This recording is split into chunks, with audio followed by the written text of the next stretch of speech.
오늘 말씀은 마가복음 10장 35절에서 45절까지의 말씀입니다. 마가복음 10장 35절에서 45절까지의 말씀입니다. 다 같이 한 목소리로 읽어볼게요. 시작. 세베대의 아들 야고보와 요한이 주께 나와 여짜오되 선생님이여 무엇이든지 우리가 구하는 바를 우리에게 하여 주시기를 원하옵나이다. 이르시되 너희에게 무엇을 하여 주기를 원하느냐. 여짜오되 주의 영광 중에 우리를 하나는 주의 우편에 하나는 좌편에 앉게 하여 주옵소서. 예수께서 이르시되 너희는 너희가 구하는 것을 알지 못하는도다. 내가 마시는 잔을 너희가 마실 수 있으며 내가 받는 세례를 너희가 받을 수 있느냐. 그들이 말할 때 할 수 있나이다. 예수께서 이르시되 너희는 내가 마시는 잔을 마시며 내가 받는 세례를 받으려니와 내 좌우편에 앉는 것은 내가 줄 것이 아니라 누구를 위하여 준비되었든지 그들이 얻을 것이니라. 열 제자가 듣고 예와 요한에 대하여 화를 내거늘 그래서 불러다가 이르시되 이방인들을 집권 그 고관들이 그들에게 권세를 부리는 줄을 너희가 알거니와 너희 중에는 그렇지 않을지니 너희 중에 누구든지 크고자 하는 자는 너희를 섬기는 자가 되고 너희 중에 누구든지 으뜸이 되고자 하는 자는 모든 사람의 종이 되어야 하리라. 인자가 온 것은 섬김을 받으려 함이 아니라 도리어 섬기려 하고 자기 목숨을 많은 사람의 대속물로 주려 함이니라. 아멘. 네, 세 번역으로도 읽어볼게요. 시작. 세베대의 아들들인 야고보와 요한이 예수께 나와서 말했다. 선생님, 우리가 요구하는 것은 무엇이든지 해주시기를 바랍니다. 예수께서 그들에게 말씀하셨다. 너희는 내가 너희에게 무엇을 해주기를 바라느냐? 그들이 그에게 대답하였다. 선생님께서 영광을 받으실 때에 하나는 선생님의 오른쪽에 하나는 선생님의 왼쪽에 앉게 하여 주십시오. 예수께서 그들에게 말씀하셨다. 너희는 너희가 구하는 것이 무엇인지를 모르고 있다. 내가 마시는 잔을 너희가 마실 수 있고 내가 받는 세례를 너희가 받을 수 있느냐. 그들이 그에게 말하였다. 할 수 있습니다. 예수께서 그들에게 말씀하셨다. 내가 마시는 잔을 너희가 마시고 내가 받는 세례를 너희가 받을 것이다. 그러나 내 오른쪽과 내 왼쪽에 앉는 그 일은 내가 허락할 수 있는 일이 아니다. 정해놓으신 사람들에게 돌아갈 것이다. 그런데 열제자가 이것을 듣고 그래서 예수께서는 그들의 곁에 붙들고 그들에게 말씀하셨다. 너희가 아는 대로 이방 사람들을 다스린다고 자처하는 사람들은 백성들을 마구 내리누르고 고관들은 백성들에게 세도를 그러나 너희끼리는 그렇게 해서는 안 된다.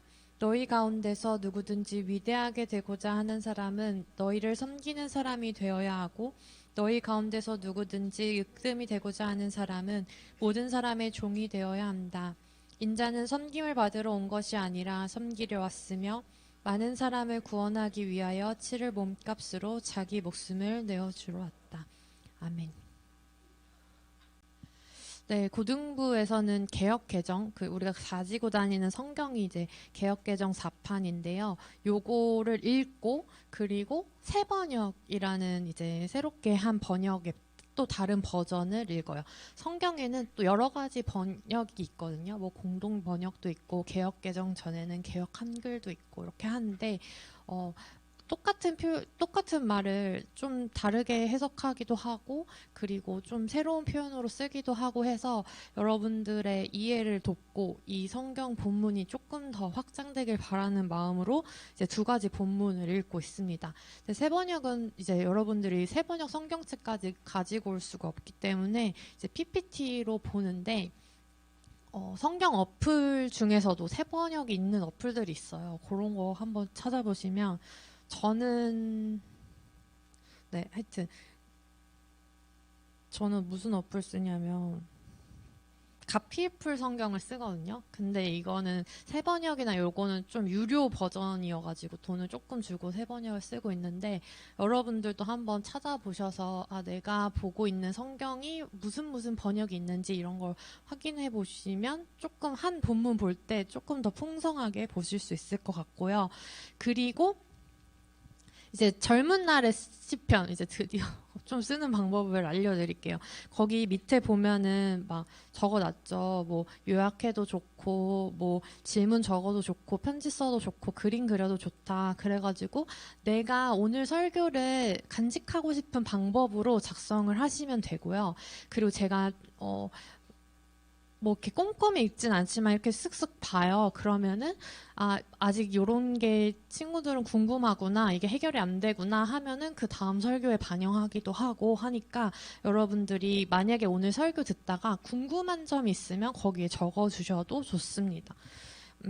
그리고 나서 이제 이거 저희가 설교가 끝나고 예배가 끝나면 4층으로 내려가서 반별 모임을 하잖아요. 분반을 하는데 거기서 이제 젊은 날의 시편에 적은 거를 토대로 저는 오늘 설교에서 이게 아마 제가 생각하기엔 키워드였던 것 같아요. 라고 이제 내가 적은 거 중에 키워드라고 생각하는 걸 꼽아서 거기다 이제 박스 표시를 해놓고 왜 그렇게 생각했는지를 나눠주시면 되거든요.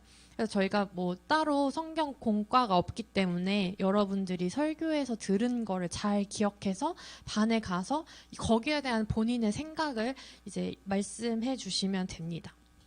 간단한 질문들은 선생님들이 답변해 주실 수도 있지만 조금 심오하거나 다른 친구들이 공감 못하는 질문들이 있을 수도 있잖아요. 그런 거는 이제 또 물어보기 부끄럽다, 그런 건 아까 말씀드렸던 것처럼 젊은 날의 시편에 적어주시고, 그리고 뭐 선생님이랑 저랑 그거에 대한 답변이 조금 더 다를 수도 있어요. 근데 그거는 뭐가 맞고 뭐가 틀리다라기보다는 각자의 삶의 자리와 경험을 통해서 하나님이 일하시는 방법이 달랐기 때문에 그런 대답이 나올 수도 있는 거니까 뭔가 이렇게 실험해보는 식으로 질문하진 않으셨으면 좋겠고, 그리고 그 키워드 삼는 거는 정답이 없어요. 정답이 없기 때문에 저도 오늘은 이게 키워드야 라고 생각하고 설교하지 않거든요. 그리고 그날 나한테 와닿은 말씀이 다른 사람과 다를 수밖에 없죠. 왜냐면 내가 지금 살고 있는 삶의 자리와 내가 지금 만나는 사람들과 내가 어저께 이번 주에 했던 말들, 이런 게 다 사람마다 다르잖아요. 그렇기 때문에 오늘 요 설교를 통해서 나는 이게 와닿았고 쟤는 저게 와닿고 나는 이걸 이런 식으로 해석했고 난 이걸 이런 식으로 할 수 있거든요. 근데 그거를 그 자리에서 나누는 이유는 나는 이걸 이렇게 들었는데 저 친구는 이걸 이렇게 생각하기도 하는구나. 그러네. 그거는 생각 못 해봤는데 그럴 수도 있겠다. 하면서 이 설교가 좀 확장되는 경험을 그 반에서 서로의 대화를 통해서 나눴으면 좋겠어서 그런 시간을 갖는 거고요. 또 하나는 이제 앞으로 여러분 세대에는 더욱 더 정보가 우리 때는 라떼는 말이죠. 공부하는 방법에 암기가 되게 중요했어요. 물론 고등학교 과정 중에는 아직 암기가 되게 중요하지만 딱 그 시기가 지나고 나면 그 다음부터는 검색만 하면 나오는 게 정보들이기 때문에 그걸 다 외운다기보다는 그걸 요약하는 능력이 되게 중요하거든요. 근데 여러분들이 지금부터 교회에 와서 일주일에 한 번씩 그렇게 내 나름대로 요약하는 습관을 들이다 보면 다른 친구들은 대학 와서 시작하는 걸 여러분들은 고등학교 때부터 할 수 있으니까 내가 다른 건 몰라도 나만의 키워드 그리고 내가 그렇게 요약한 이유는 내 입으로 말할 수 있는 그런 훈련이 이 교회 가운데서 이 말씀을 통해서 일어났으면 좋겠고, 분명히 그 시간들을 통해서 하나님이 또 역사하실 거라고 믿기 때문에 여러분들이 성장하는 그 가운데 이 말씀과 하나님의 역사가 꼭 있었으면 좋겠어서 하는 작업이니까 그것까지 예배라고 생각하시고 성실하게 해주셨으면 좋겠어요. 알겠죠? 자, 오늘은 섬김에 대한 이야기를 해보려고요. 섬김. 오늘 이번 달 찬양이 나는 주를 섬기는 것에 후회가 없습니다. 그리고 이거를 우리가 1년 내내 이제 파송 찬양으로 부른다고 했는데, 섬김이 도대체 뭐길래 후회가 없다고 말하는지를 얘기를 해보려고 합니다. 오늘 본문, 다시 이제 성경책을 돌아가서 오늘 본문을 보면 예수님과 제자들의 이야기가 나와요. 35절에 보면 이제 세베대의 아들 세베대의 아들 야고보랑 세베대한테 야고보랑 요한이라고 하는 아들이 있었어요. 그러니까 둘이 형제죠. 야고보와 요한은. 그 형제의 이야기입니다. 이 형제가 예수님한테 쪼로로 가가지고 예수님한테 선생님이요. 예수님, 무엇이든지 우리가 구하는 바를 우리에게 주시기를 원합니다. 라고 이제 얘기를 하는 거예요. 이거 우리 기도할 때 예수님, 제 기도 좀 들어주세요. 하나님, 제 기도 좀 응답해주세요. 하는 것처럼 지금 이 야고보와 요한이 뭔가 원하는 게 있어서 예수님한테 갔어요. 그러고 나서, 그러니까 예수님 뭐라고 하셨냐면, 그래, 말해봐. 너의 무엇을 하여 주기를 원하느냐? 이렇게 말씀을 하신 거예요. 그러니까 이제 뭐라면 주의 영광 중에 우리를 하나는 주의 우편에 하나는 좌편에 앉게 해주세요. 이렇게 그 예수님 있잖아요. 예수님 잘 나가실 때 그래서 영광 받으실 그때 저희가 예수님의 양팔이 되어드리면 어떨까요? 제가 한 명은 오른편에 앉고 한 명은 좌편에 앉아주세요. 이건 저한테 좀 한 자리 좀 주세요. 좋은 자리 있으면 좀 주세요. 라고 얘기를 한 거예요. 그러니까 예수님이 너희는 지금 너네가 뭘 구하는지 모르고 있다라고 얘기를 하는 거야. 너 내가 어떻게 될 줄 알고 그거를 그렇게 말하냐라고 예수님이 말씀을 하신 거죠. 심지어 요 성경을 보면 바로 요 위에 구절 있잖아요. 35절 말고 그 위에 32, 33, 34절 보면 소제복만 봐도 죽음과 부활을 세 번째로 이제 말씀을 하신 거예요. 34절에 이제 사람들이 나를 이방인들에게 넘겨줄 거고 능욕하고 침뱉고 채찍질하고 죽일 것인데 나 3일 만에 살아날 거야 라는 얘기를 하셨는데 바로 세베대의 아들들이 와가지고 그거 잘 모르겠고 무슨 뜻인지 잘 모르니까 예수님 영광 받으실 그때 좀 한 자리 좀 주세요 라고 얘기를 한 거예요. 네, 원래 이 시간에 일어났나 보죠. 그리고 나서 근데 여기서 그러면 알 수 있는 게 뭐냐면 제자들이 어디에 관심을 가졌는지. 일단 제자들까지 안 가더라도 이 야고보와 요한은 예수님을 내가 요구하는 건 무엇이든지 들어주실 수 있는 분이라고 일단은 인식을 했어요. 그러니까 구했겠죠. 그러니까 예수님 좀 원하는 것 좀 들어주세요 라고 말했겠죠. 그리고 예수님을 이제 따라다녀 보니까 분명히 저 예수님은 언젠간 영광 중에 계실 날이 올 것 같아. 그리고 그게 곧 올 것 같아. 그런 느낌이 이제 막 드니까 그래. 네, 예수님 한 자리 하실 것 같은데 내가 옆자리를 막 이러면서 이제 그런 생각을 했겠죠.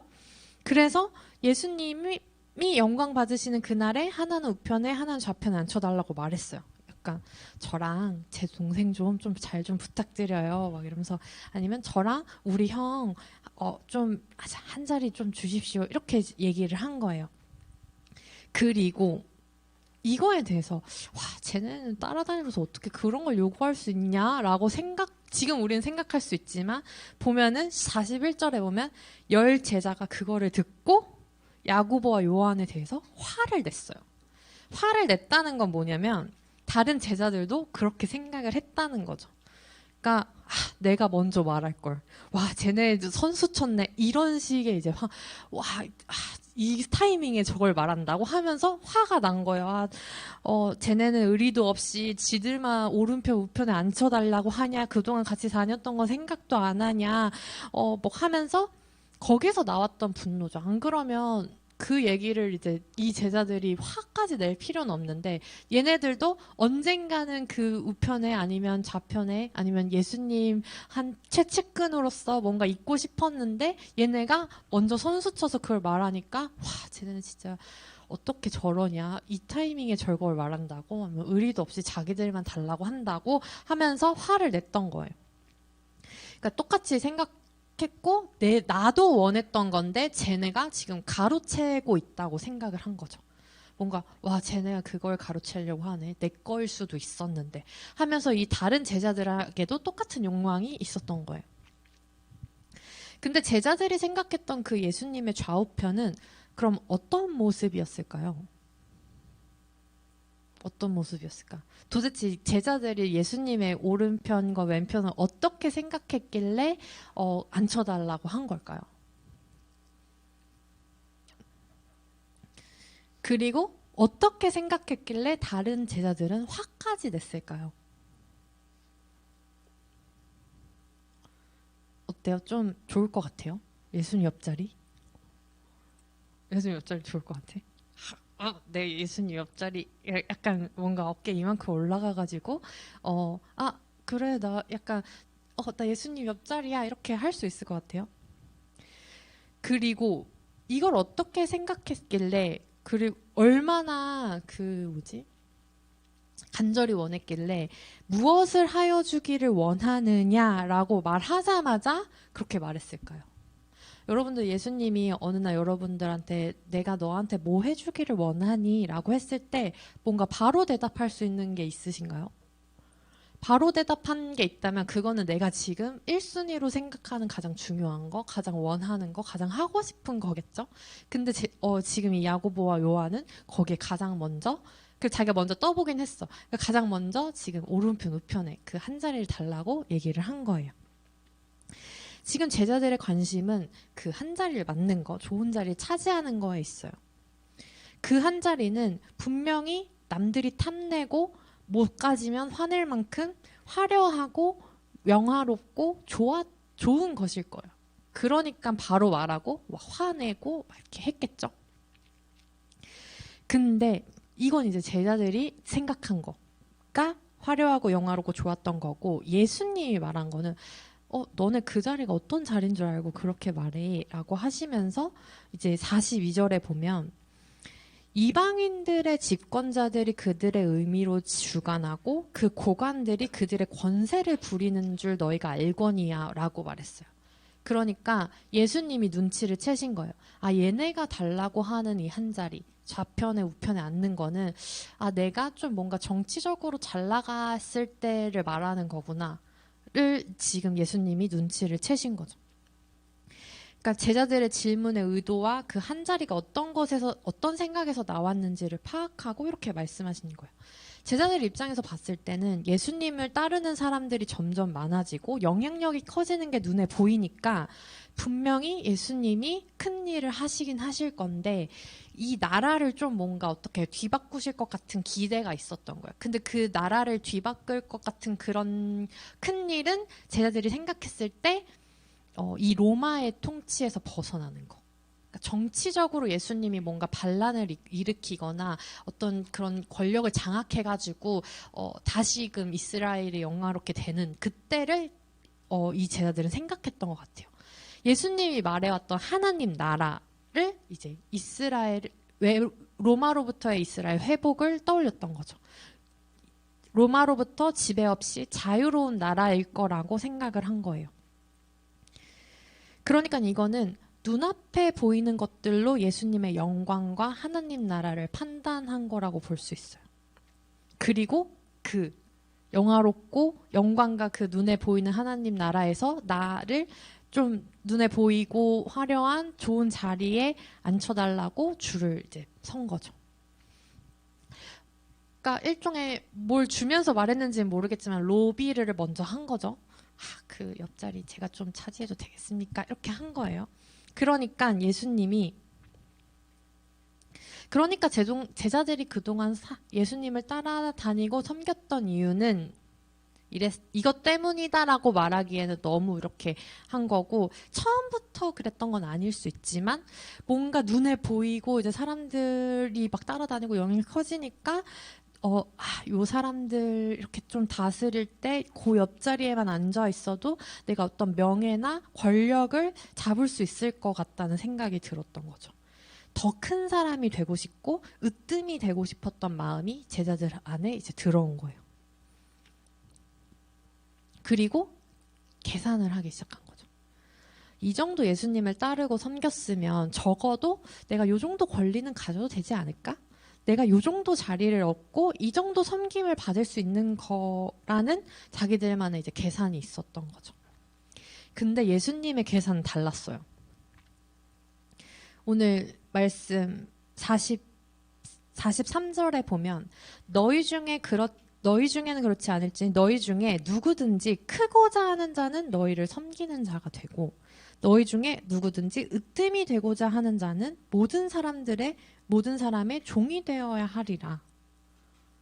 그 뭔가 내가 좀 큰 사람이 되고 으뜸이 되고 그래서 좀 권력을 누리고 명예를 얻고 이러고 싶어서 예수님한테 지금 좌우편의 자리를 달라고 한 건데, 예수님이 그거 아니다. 너네가 생각하는 그런 자리 아니다.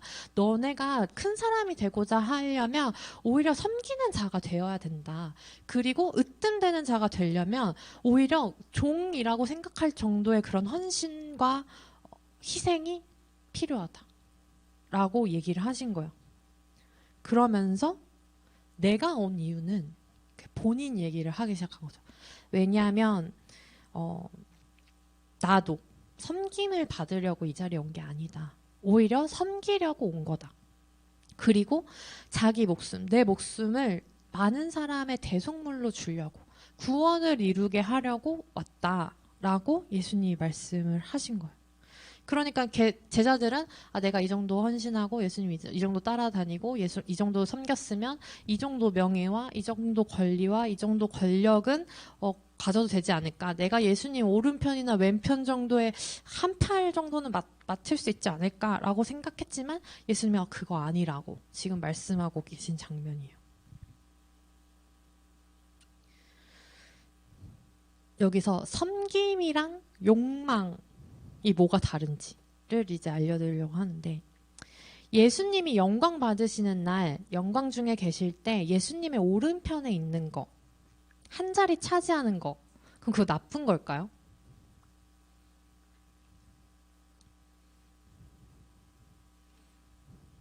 나쁜 거 아니에요.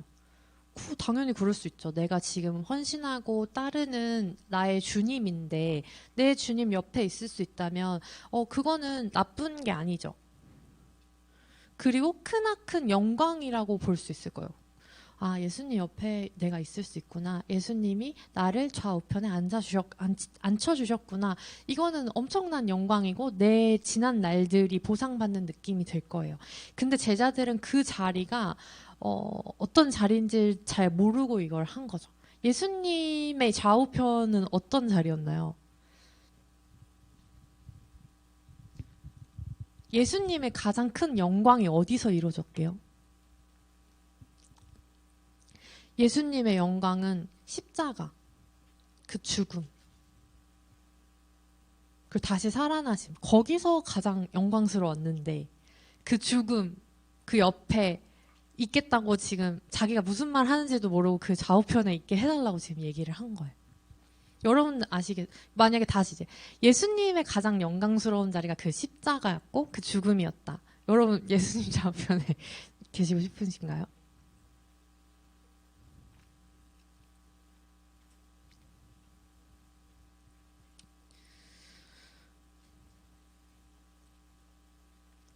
교회 잘 다니고 하나님 잘 섬기고 예수님 잘 믿으면 그래도 내 삶에 뭔가 좀 달라지는 게 있지 않을까? 뭐 죽어서 천국에 가든 뭘 하든 뭔가 내 삶이 조금 더 좋아지지 않을까? 예수님이 나를 좀 챙겨주시지 않을까? 그래도 내 시간 이런 거 좀 예쁘게 봐주시지 않을까? 하는 기대가 우리한테 다 있을 거예요. 그래서 이렇게 교회도 나오고 뭐 시간도 내고 이 중요한 고등학생의 이 시기에 시간을 내고 마음 써서 봉사를 하고 그리고 찬양팀을 하고 임원을 하고 또 선생님을 하시고 이렇게 계시는 건데, 이거는 나도 그래도 기도했을 때 예수님이 하나님이 내가 구하는 거는 무엇이든지 들어주셨으면 좋겠다. 그럼 내가 조금 더 열심히 하고 교회 잘 나오면 하나님 나 좀 예뻐해 주시면서 내 기도를 들어주시지 않을까? 아니면 꼭 당장 기도가 응답된다고 하지 않더라도 내 삶은 선한 길로 인도해 돼서 나는 좀 잘 되는 사람이 되지 않을까? 라는 기대가 우리 안에 다 있잖아요. 근데 그 나쁜 거 아니잖아요. 그 당연한 거잖아요. 뭔가 보상받고 싶은 마음. 그래도 내 이 시간에 대한 내 헌신에 대한 이 섬김에 대한 뭐가 그래도 나한테 있다고 믿어져야 내 이 시간을 투자할 수 있는 거잖아요. 그러면 지금 내가 여기 있는 것도 욕망인가? 생각해보니까 그냥 예수님 잘 나가실 때 옆자리에 있는 건 좋은데 그 십자가 옆자리라고 할까 조금 꺼려지는데 나 그럼 예수님 잘못 믿고 있는 건가? 아니면 내가 지금 믿고 싶은 대로 믿는 건가? 라고 생각할 수 있죠. 예수님이 무엇을 하여 주기를 원하느냐라고 했을 때 아까 잠깐 떠올렸던 그거, 대답하고 싶은 그거 그럼 그것도 내 욕망인가? 하나님 뜻이 아니면 어떡하지?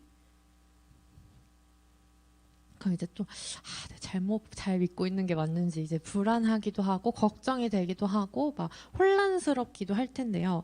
오늘 그거 욕망과 섬김의 자리를 가르는 한 가지를 여러분들에게 엄청난 꿀팁으로 드리려고 합니다. 이게 욕망인지 섬김인지 알 수 있는 방법은요. 이거 너무 엄청난 비밀을 알려주는 건데 잘 들어요. 이게 모양이 달라지지 않아요. 똑같은 모양을 하고 있어요. 근데 이게 있으면 섬김이고 이게 없으면 욕망이 되는 거예요. 알겠죠? 여러분들이 가고 싶은 대학, 얻고 싶은 등수, 하고 싶은 직업, 이게 있으면 섬김이 되는 거고요. 이게 없으면 욕망이 되는 거예요. 알겠죠? 그 하나가 궁금하죠? 그 한 가지는 뭐냐면 사랑이에요. 사랑. 내가 그걸 하고자 하는 마음에 사랑이 들어가 있냐 없냐가 엄청난 치트키? 뭐라고 하냐? 하여튼 엄청난 이제 키인 거죠. 비밀 열쇠 같은 거예요. 그리고 근데 이제 사랑 하면 되게 뭔가 몽글몽글하고 뭔가 이렇게 좀 환상적이고 막 이렇게 로망이 있고 약간 이런 느낌인데 이것도 잘 기억해야 돼요. 그 사랑 안에는 꼭 뭐가 들어가냐면 희생이 따른다는 걸 기억해야 돼요. 예수님이 보여주신 사랑에는 분명한 희생이 들어가 있어요. 십자가. 그걸 기억해야 돼요. 우리가 믿고 있는, 우리가 하나의 가치, 되게 중요한 가치로 여기는 그 사랑. 예수님의 첫째 계명, 둘째 계명, 하나님 사랑, 이웃 사랑. 그 사랑에는 뭐가 들어가 있냐면 희생이 들어가 있다는 걸 기억해야 돼요. 내가 하고자 하는 게 내가 지금 기도하며 이루고자 하는 것에 기꺼이 희생할 각오가 되어 있는 거. 그게 섬김입니다. 거기서 네가 요걸 조금 더 하네, 내가 그걸 더 하네, 하고 있네, 이런 걸 따지거나 내가 좀 지금 손해보는 느낌이 들고 시간이 아깝고 아니면은 몸은 여기서 막 열심히 뭔가를 하고 있는데 사랑과 희생이 빠져 있다면 그러면 오히려 이제 그거는 기대하고 있는 게 따로 있는 거예요. 이게 사랑을 위해서 하는 게 아니라 욕망하고 있는 거에 가까운 거죠. 이를테면 이런 거예요. 여러분 생각할 수 있잖아요. 아니 아무리 사랑이 빠졌다고 해도 지금 요 고등부 예외 와서 내가 얻는 게 뭐가 있다고 이거가 욕망이 될 수 있냐라고 생각할 수 있는데 내가 이렇게 하면 사람들이 나를 좀 더 착하게 보겠지? 내가 이런 걸 하면 좋은 평판을 얻는데 유리하지 않을까? 아니면 내가 이렇게까지 하면 사람들이 나를 중요한 사람으로 대해주겠지? 이런 마음이 조금이라도 들어가 있는 거. 내 앞에 나오면 좀 더 멋있어 보이지 않을까? 내가 뒤에 이렇게 앉으면 좀 더 관심 가져주지 않을까? 하는 그 모든 행동들이 내가 뭔가 기대하고 있는 거고 그거는 내가 지금 욕망하고 있는 거라고 풀어서 설명할 수 있어요. 근데 거기에 지금 내 사랑이 있는지 다른 사람을 배려하고 있는 마음이 있는지 어느 정도의 나 희생이 들어가 있는지를 이제 따져봐야 되는 거죠. 그게 이유가 되고 거기에만 목적이 있으면 사실은 이제 희생까지 하기는 쉽지 않아요. 근데 거기에 사랑이 들어간 순간 조금 더 움직이게 되고 조금 더 하게 되고 하는 거죠. 아까 그래서 저는 여러분의 아주 귀한 섬김을 봤어요. 이것 때문에 그런 건 아닌데 어쨌든 여러분은 아칸으로 이동해 주세요라고 했을 때 기꺼이 움직였잖아요. 그거는 뒷사람들을 위한 배려일 수도 있고 앞에 설교자를 위한 어떤 섬김일 수도 있고 그리고 늦게 오는 사람에 대한 거 아니면 뭐 여러 가지 고등부의 전체적인 분위기라든가 이런 것들을 다 고려했을 때 내가 조금 손해보고 귀찮더라도 기꺼이 움직이는 거 내가 아픈 조금 아직 좀 민망하고 낯뜨거워도 기꺼이 그래도 앉는 거 이런 것들이 아주 작은 희생 조금 손해본다고 느끼고 조금 뭔가 귀찮아도 그래도 기꺼이 하려는 마음 여기에는 이 고등부 전체에 대한 아니면 뭐 저에 대한 어떤 사랑이 조금 들어가 있기 때문에 가능해지는 거죠. 만약에 내가 그냥 여기서 시간 때우는 것만 목적이었다면 굳이 그렇게까지 해야 돼? 내가 여기까지 어떻게 왔는데 막 나의 어떤 여기에 왔음을 알아주길 바라는 마음 이런 것들이 좀 더 생길 수 있었을 텐데 여러분 지금 이제 박수 한번 쳐볼까요? 네, 그러니까 다음 주부터는 이제 이렇게 깜빡했을 수 있어요. 그리고 저쯤에 앉는 게 자연스럽잖아요. 다 이해하는데 오늘 다음 주부터는 조금 더 기억해가지고 이 순간 박수친 이 순간을 기억해서 좀 더 앞에 앉아주시면 좋을 것 같습니다. 그런데 우리는 이제 딱 요 정도 지금 여기 중에서도 우리는 박수를 쳤는데 예수님은 오늘 우리에게 아까 말한 너네가 그런 것들을 이루려면 뭔가 원하는 것들을 하려면 섬기는 자가 되어야 될 뿐만 아니라 종이 되어야 된다고 지금 말을 하고 계시는 거죠. 사실 그거까지는 좀 부담스럽잖아요. 그쵸? 내가 지금 엄청난 부귀영화를 누리려고 예수 믿는 것도 아닌데 내가 막 종까지 돼야 되나? 뭐 그냥 섬기는 거 정도는 어느 정도 할 수 있을 텐데 나한테 그건 조금 부담스러울 수 있는데 예수님이 그걸 말씀하신 이유는 어쨌든 예수님의 모습을 조금 더 기억하는 느낌? 예수님이 자기의 모든 거를 포기해 나가면서 목숨까지도 내어줬던 것처럼 너네한테 지금 죽으라고 얘기는 안 할 테니까 그 정도의 마음으로 다른 사람을 섬겨줄 수 있으면 좋겠다. 그리고 거기에 사랑을 담아서 어떤 배려해주고 섬김해주고 헌신해줬으면 좋겠다. 세상은 그거를 희생이라고 부를지라도 너네들이 그렇게 한다면 내 오른편 우편에 앉을 수 있는 건 확실할 것 같다라고 얘기를 하고 계신 거죠. 이거를 우리가 그러면 이 주를 섬기는 거에 후회가 없기 위해서 지금 너 그렇게까지 교회에 헌신한 거 후회 안 해? 너 지금 되게 중요한 때잖아. 너 시간 그렇게 써도 돼? 나 후회 안 해. 라고 당당하게 말할 수 있는 그렇게 자신까지 있을 수 있는 거에는 또 뭐가 필요한데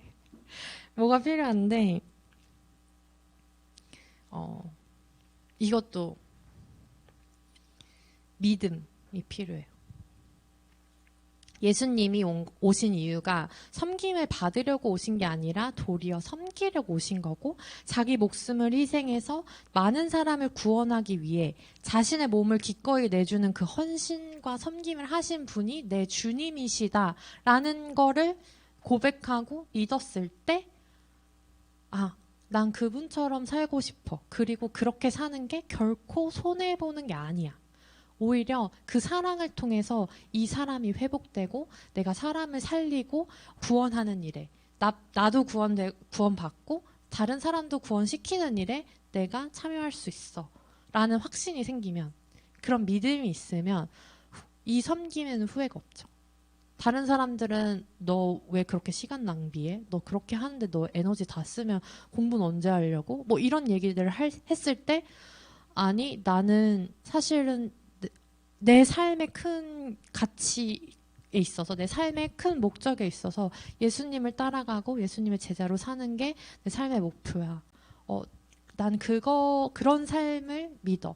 내 안엔 믿음과 소망과 사랑이 있어. 이렇게 내가 자신 있게 말할 수 있으려면 예수님이 보여준 그 희생에 엄청난 가치가 있다는 거. 그 사랑이 인류를 구원했다는 거를 믿게 된다면 나 역시도 요 작은 헌신과 희생을 그래도 기꺼이 해보려는 용기가 생기는 거고요.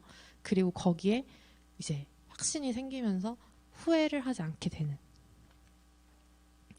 그래서 예수님의 그 사랑, 십자가의 사랑을 믿었을 때 나도 예수님처럼 섬김을 받고자 하는 게 아니라 내 섬김과 희생과 헌신도 누군가를 구원하는 일에 쓰임받을 수 있다고 믿었을 때 그때야 비로소 내가 원하고자 하는 게 당장 눈앞에서 이루어지지 않는다고 해도 섬김에 후회가 없을 수 있습니다. 그래서 오늘은 이제 아까 사랑이랑 믿음 이렇게 얘기했는데요. 사실 여기에 소망이 들어가 있어요. 예수님 무엇을 원하냐고 했을 때 대답할 수 있는 거 그거 내 소망이거든요.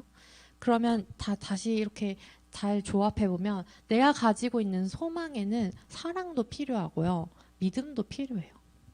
예수님 원하시는 건 그거예요. 그래서 내 안에 믿음과 소망과 사랑이 항상 있는 거. 그게 이제 그리스도인들이 살아가는 태도이자 하나의 목표, 어떤 가치일 수 있고요. 그리고 예수님이 원하시는 겁니다. 그래서 오늘 방금 이제 여러 가지를 얘기했어요.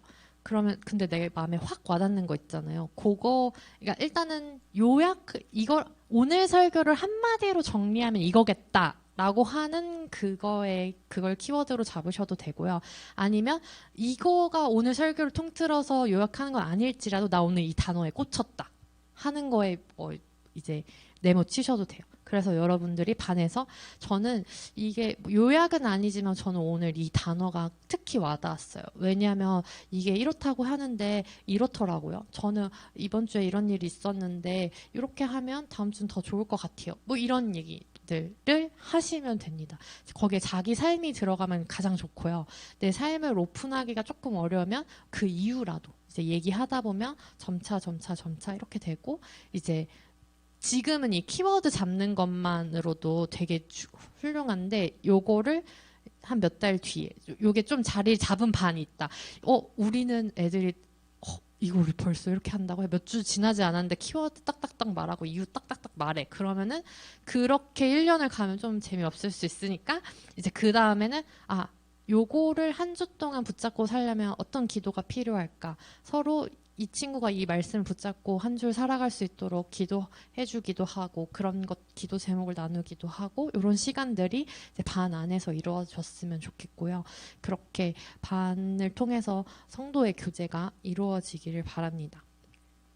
여러분들이 한마디 더 하는 거 그것도 거기에도 이제 사랑과 배려와 헌신과 희생과 섬김이 좀 거창하지만 그게 분위기를 만들고 다른 사람의 마음의 문을 열게 만들고 구원에 가까워지고 서로의 믿음이 단단해져 가는 과정이니까 3학년, 2학년 친구들 용기 내서 제가 지난주에 미션 드렸죠. 1학년 애들한테 말 거는 거 그거 이제 제가 불시에 1학년 애들한테 확인할 거 너네 반 2, 3학년이 너에게 말을 걸드냐 이렇게 물어볼 테니까 뭐 학교는 어디를 갔냐라든가 뭐 무슨 과목 좋아하냐 요 정도는 물어볼 수 있죠. 그런 거 잘 선택해가 MBTI가 뭐냐 뭐 이런 거 한마디씩 물어봐 주시고 아니면 그거 좀 부끄럽다 그러면 그 친구가 키워드 말했을 때 박수라도 좀 크게 쳐주시고 나도 그거 하려다가 말았는데 이런 한마디 덧붙여 주시길 바랍니다. 그럼 나는 주를 섬기는 것에 후회가 없습니다. 같이 찬양하시고요.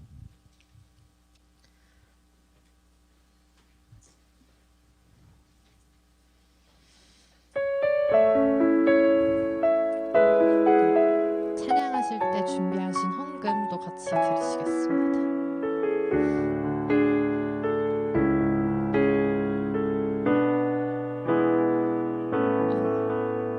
오늘 민석 안 왔는데 나의 평생에 가장 복된 일은 내가 예수님을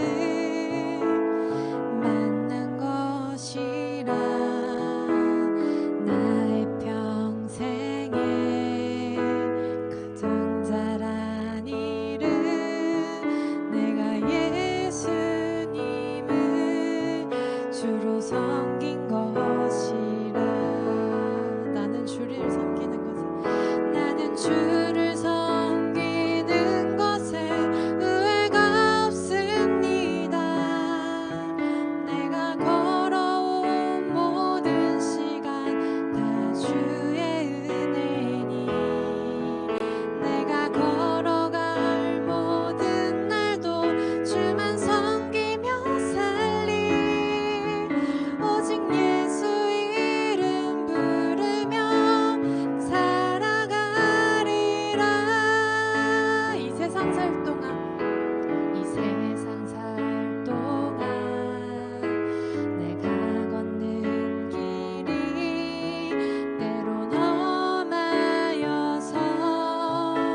하나님, 우리 평생에 가장 복된 일은 예수님을 만나고 가장 잘한 일은 예수님을 주로 섬긴 것이길 원합니다. 오늘 그 섬김에는 사랑과 또 사랑 안에 희생이 필요하다는 것을 알았습니다. 예수님이 우리를 죽을 만큼 사랑하셔서 십자가에 못 박혀 죽으시고 그 사랑을 통해서 우리를 구원하셨다는 그 믿음 붙잡고 우리 또 한 주를 살아가기 원합니다. 우리의 드린 시간 그리고 헌금, 헌신과 희생 그리고 사랑까지도 다 기억하셔서 우리가 하루하루 살아갈 때 힘이 되어 주시고 또 강한 팔이 되어 주시고 우리를 기꺼이 일으키시는 구원자가 되어 주시옵소서. 그렇게 순간순간 예수님 이름 부르며 살아가는 저희 고등부 되길 원합니다. 한 주간도 함께 해주시고 또 잘 봐주세요. 예수님 이름으로 기도합니다. 아멘.